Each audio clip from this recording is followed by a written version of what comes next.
Hello and welcome back to another update where I cover the latest developments throughout the front line in the Russo-Ukrainian war. This is your host Weeb Union, and in this one we start out in the city of Krasnohorivka, where the Russians have passed through the apartment complex areas, moving into the residential area north of the central parts of the city. With this, Russians have bypassed half of the apartment complex areas and have moved beyond them. With this, we see that the Russian push throughout the northern parts of Krasnohorivka has begun. We will likely see further pushes by the Russians in the eastern parts as well to bypass the apartment complexes in the eastern outskirts of what is under Ukrainian control. And we'll also likely see a push from the east as well, as the Russians will be looking to gain control over the northern part. This advance here was confirmed with this geolocated footage showing Russian infantry moving through, conducting street fighting to advance within the city of Krasnohorivka. Moving further north, we see here in direction of Toretsk, the Russians have made a significant advance, capturing the village of Shumy, capturing multiple fortified positions of the Ukrainians, and reaching the outskirts of Pienivka, where they've also managed to gain a foothold within the easternmost outskirts of that village. So we see that the Russians have captured multiple fortified positions and have reached the outskirts of the next village while capturing the first one. This is a significant development because now the Russians have covered all of the open field areas between the Russian-Ukrainian positions. This is a 2014 defensive line. This means this is a very significant defensive position of the Ukrainians moving through the east of Niu-York and Toretsk. And with this, the Russians have broken through the first line of defense and is now fighting within the second one, which is also the final one ahead of the city itself. So we are seeing significant fighting taking place to the east of Toretsk, and this is likely an offensive operation on the scale of that of Avdiivka, the battle of which took place from October of last year to just 4 months ago. We see that the Russians with this push are moving for the first time in this section of the front line since the fall of Bakhmut, and really the first time they've captured Shumy since the start of the war. So we're seeing that the Russians are now launching a new operation in a new section of the front line, taking advantage of the developments elsewhere, as they are making their first success with the capture of Shumy and now moving on to the next target of the Ukrainian positions. We see that there is this long defensive line here to the east of Pienivka. And with this, we see that the Russians can move through and along this defensive line to establish a front line and foothold within the residential area. We see that outskirts of the residential area reminds of a dacha area with a lot of forestry mixed in with the residential houses, which means that there is difficulty in moving armored vehicles along this, but infantry has plenty of cover to progress through the residential area. At the same time, we see that there are high-rise apartment complex buildings here to the southwest, which is difficult to destroy with heavy bombardment. Therefore, the Ukrainians likely have positions within there, and it also overlooks the entirety of the residential area. So we see that there are two main targets with the Russian push here in this area, moving along this fortified position to gain control over the eastern and northern and southern parts of it, and to push towards the apartment complex area where they need to gain control of it.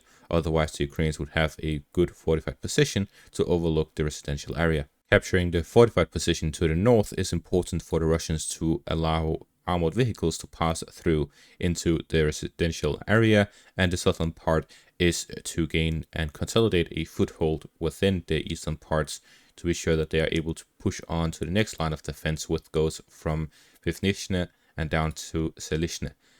We also see that there's no current Russian operation by Pienivka. This could be an operation to move along from Pienivka in the north and down south to Selishne, bypassing the majority of the Ukrainian fortified positions in the area.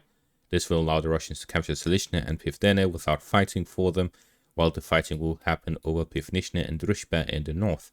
The Russians will also likely pass through along the railways, as that has shown to be one of their main tactics.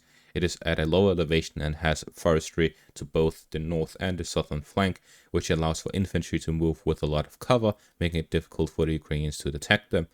At the same time, moving through the northern parts will allow the Russians to capture Drushba and gain a foothold across the canal, and moving down to the southern part will then bypass the Ukrainian fortified positions by flanking it from behind.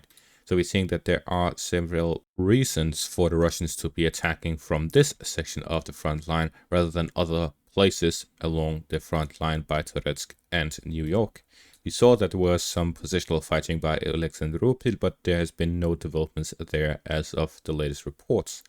This could be combined with the Russian push northwest of Arkhangelsk, where if they push through to Kalinove, they'll be able to flank the Ukrainian fortified positions further northeast and then move along those towards Niu-York from the west. Combining that with assaults that could happen south of Kalinove towards the highway and towards this village chain here west of Niu-York, there are potential for developments here from the western direction. Otherwise, there is the highway between Avdiivka towards Krasnohorivka, where the Russians can launch a large armored assault from as well. So there are multiple possibilities for further Russian development in this section of the front line. What matters is that Toretsk and Niu-York has been under constant fire by Russian artillery and FAB bombs throughout the past 2 years of the fighting, which means that although they are heavily fortified, a lot of these fortified positions have been under heavy bombardment, which means that the level of defensive capabilities has drastically weakened over these past 2 years. This is what allows Russians to push through quite a few of them here in the first few days of the offensive operation. Exactly the power balance between the Russian and Ukrainian soldiers is not clear yet. What we do know is that the Russians will likely, in such an operation, gather at least 10,000 soldiers, and the Ukrainians would have a similar number already defending and will likely send additional troops to help the defense of the city, as it is an important flank to Pienivka. If the Russians are able to develop the situation here and gain control over both Niu-York and Toretsk, they can completely bypass Chasiv Yar. Or if they gain control over Chasiv Yar, they can push through from the northern direction towards Toretsk and flanking it from the north. This means that both of the cities of Chasiv Yar, Toretsk and Niu-York are all connected in one defensive line, and if any of those fall, then the Russians will be able to take advantage of fall of one to capture the other. At the same time as the situation develops here north of Ocheretina, the Russians can make advantage of that to push and flank Toretsk from the west, which would significantly expand the front line to include both the western, southern, eastern, and then also northern from the crossing over the canal. This is why the canal is a significant defensive line for the Ukrainians, because if the Russians cross over, then the northern flank will also be included. This means that Toretsk could be operationally encircled fairly quick if the Russians break through the Ukrainian lines west and east of the city. Further north here in the direction of Rozdolivka, the Russians have managed to capture fortified positions of the Ukrainians to the western parts of the town, and with this the Russians have reached the outskirts of it, both from the western and eastern direction. This is a significant development as it allows the Russians to then push on towards the north, towards Siversk. The level of defense of the Ukrainians here is similar to that of the defensive positions here north of Rozdolivka, simply just not mapped out. And with that, the Russians have pushed through significant defensive positions of the Ukrainians, which they were stuck behind for approximately 1 year, before they now launch these operations to capture all of these fortified positions. And the next level of defensive positions by the Ukrainians are here just south of Siversk, which will align the front line to the east and south of Siversk by pushing along the next defensive line and reaching it where the level of defenses of the Ukrainians are again still very significant. The Ukrainians have prepared these fortified positions over a very long time. Just east of that, the Ukrainians made some positional fighting and captured half of one forest line, and similarly further north, the Russians did the same, capturing half of one forest line.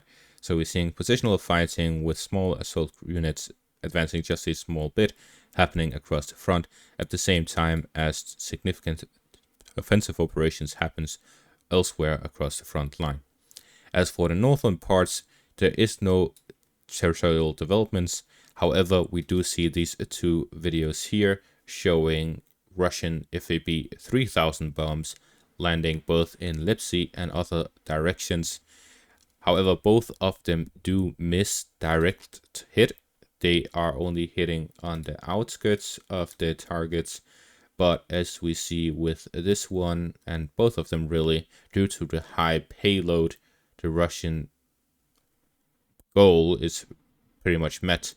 In this second video, we see that the aftermath is that the buildings other than the apartment complex is completely turned to rubble. There's nothing left, but the apartment complex is still standing as if nothing really happened. Unless there's a direct hit on these apartment complexes, then there is not going to be much development in regards to it. But once they are directly hit, then there is going to be a massive hole in it, and that's about it. This is why the apartment complexes is the cornerstone of Ukraine's defense within the residential areas of the different villages and towns across Ukraine. And that is going to be all for this update. Thank you for watching. Make sure to leave a like, subscribe, and check out my Patreon for additional content. Thank you for watching and have a great day.